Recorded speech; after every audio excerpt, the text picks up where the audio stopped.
નમસ્કાર, જય Shri Krishna. Welcome back to my YouTube channel.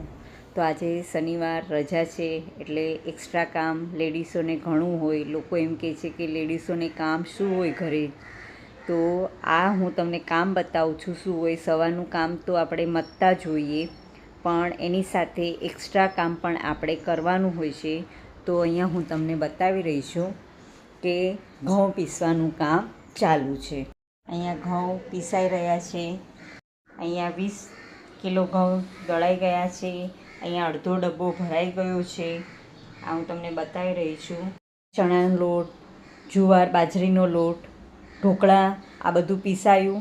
અને હજી પણ અહીંયા તમે મારી પાછળ જોઈ રહ્યા છો કે ચક્કી ચાલુ છે અને પીસાઈ રહ્યું છે. ત્યારબાદ બીજું એ પીસાયા પછી પણ બીજું કામ શું ચાલુ છે એ પણ હું તમને ઘઉં દળવાનું કામ પૂરું થશે એટલે અહીંયા સ્ટેન્ડની અંદર કપડાં નાખેલા છે. આ બધા જ કપડાંની આપણે ઘડી કરશું. અહીંયા મુંબઈનું આ વાદળિયું વાતાવરણ છે. ક્યારે પણ વરસાદ આવે, ક્યારે પણ વરસાદ જાય. અને ત્યારબાદ આપણે કપડાંની ઘડી કરીને સંકેલીને વ્યવસ્થિત એને આપણા જે હશે કબાટ એની અંદર ગોઠવશું. ઇસ્ત્રીના કપડાં હશે લોન્ડ્રીના, એને લોન્ડ્રી કરશું, આપણે ઇસ્ત્રી કરશું. તો ઘણું બધું કામ હોય છે. ઘઉં દળાઈ ગયા પછી ઘંટીની અંદર ઘઉં પીસાઈ ગયા પછીની જ પ્રોસિજર લાંબી છે. આ જો કેટલો બધો લોટ જમા થઈ જાય છે. અહીંયા આ બધું સાફ આપણે વ્યવસ્થિત રીતે કરવું પડે. જુઓ તમારી સામે જ પડે. એટલે આ મેઇન પ્રોસિજર છે. લેડીઝો સ્ત્રીઓ કરો છો શું? તો આ મહેનતવાળું કામ કરીએ અમે.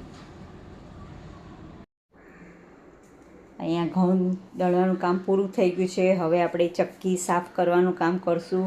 કારણ કે પીસી ગયા પછીની પ્રોસિજર બહુ મોટી હોય છે. કારણ કે એની અંદર એટલો પણ ઘઉંનો દાણો કે લોટ ન રહેવો જોઈએ, નહીં તો જીવાત થાય. એ પણ ધ્યાન રાખવું પડે છે. અને વિચાર આવ્યો કે લાવ ઘઉં પીસી લઉં, કારણ કે હવે પછી બોળચોથ આવશે. આપણા કાઠિયાવાડ સાઈડના બધા તહેવારો ચાલુ થશે. બોળચોથમાં ખંડાય નહીં, પીસાય નહીં, દળાય નહીં. નાગપંચમીમાં પણ ન ખંડાય. અને તહેવારનું પરબ આવે ત્યારે આપણે ચક્કીમાં અમુક વસ્તુઓ ન પીસીએ તો વધારે સારું કહેવાય છે. એટલા માટે આજે આ કાર્યક્રમ, આજનો આ વ્લોગ તમને કેવો લાગ્યો છે એની જરૂરથી કમેન્ટ કરજો. અને ત્યાર પછી આ કામ પતશે એટલે ચા પાણીનો ટાઈમ થશે. તો સૌ આવો મિત્રો, આવો ચા પીવા, મસ્ત મજાની મસાલેદાર ચા પીવા માટે.